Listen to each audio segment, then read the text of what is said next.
Assalamualaikum warahmatullahi wabarakatuh. Perkenalkan, nama saya Labibah Konita Sarisda, NIM 144 dari kelompok 9.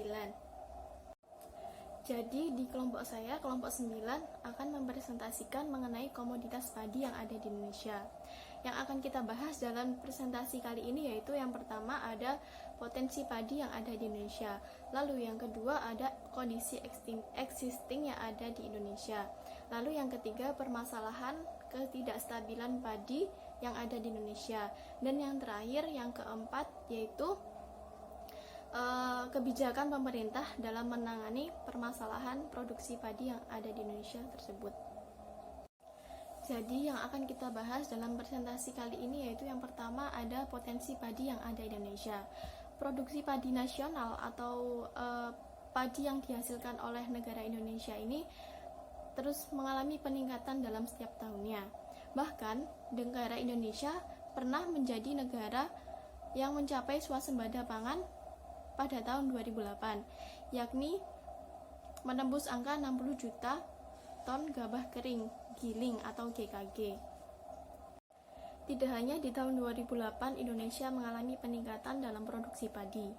Pada tahun 2014 sampai 2018 juga mengalami kenaikan secara signifikan, akan tetapi tidak mencapai swasembada pangan.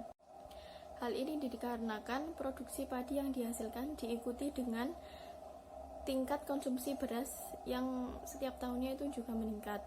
Mengingat penduduk di Indonesia itu mencapai 296,6 juta jiwa. Pada tahun 2017, konsumsi beras sebesar 114,6 kg per kapita per tahun. Jadi yang kedua yang akan kita bahas yaitu kondisi existing padi yang ada di Indonesia. Dalam memproduksi padi harus ada beberapa hal-hal yang harus diperhatikan sebagai berikut. Yang pertama ada kesesuaian lahan untuk tanaman padi. Jadi untuk memproduksi padi sendiri itu harus ada jenis-jenis tanah khusus yang selanjutnya akan ditanami padi. Yang pertama jenis-jenis tanahnya adalah tanah ultisol, dan yang kedua tanah entisol, dan yang ketiga ada tanah inceptis. Yang kedua ada konsistensi pola ruang pertanaman padi RT/RWK dengan tutupan lahan aktual. Lalu yang ketiga ada area potensial untuk pengembangan pertanian padi berbasis kesesuaian lahan. Jadi yang ketiga ini harus dengan menerapkan prosedur evaluasi kesesuaian lahan untuk tanaman padi pada areal pengembangan. Yang akan kita bahas selanjutnya, yang ketiga dalam presentasi kali ini yaitu permasalahan ketidakstabilan produksi padi yang ada di Indonesia.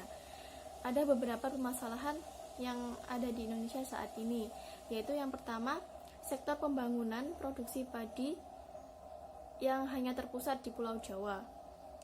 Berdasarkan data yang disajikan pada buku Rencana Pendahuluan Jangka Menengah Nasional atau RPJMN bidang pangan pertanian, khususnya di produksi beras itu berada di Pulau Jawa sekitar 53%, hampir setengah bagian dari Indonesia itu produksi padi itu dihasilkan oleh Jawa. Dan hal ini menyebabkan banyaknya lahan sawah yang ada di Pulau Jawa itu dialihfungsikan menjadi sektor lain seperti perumahan, industri jalan, dan sektor-sektor lainnya. Permasalahan ketidakstabilan produksi padi yang ada di Indonesia yang kedua yaitu ada alihfungsi lahan. Alihfungsi lahan di Indonesia ini sebagian besar itu dialihfungsikan sebagai perumahan, industri, jalan-jalan besar, atau jalan tol, atau sektor-sektor lainnya. Intensitas alihfungsi lahan ini tuh sulit dikendalikan, sehingga nilai alihfungsi lahan ini dinilai sangat membahayakan bagi produksi beras nasional. Permasalahan yang ketiga yaitu ada penggunaan pupuk anorganik yang semakin meningkat dan melebihi batas pemakaian.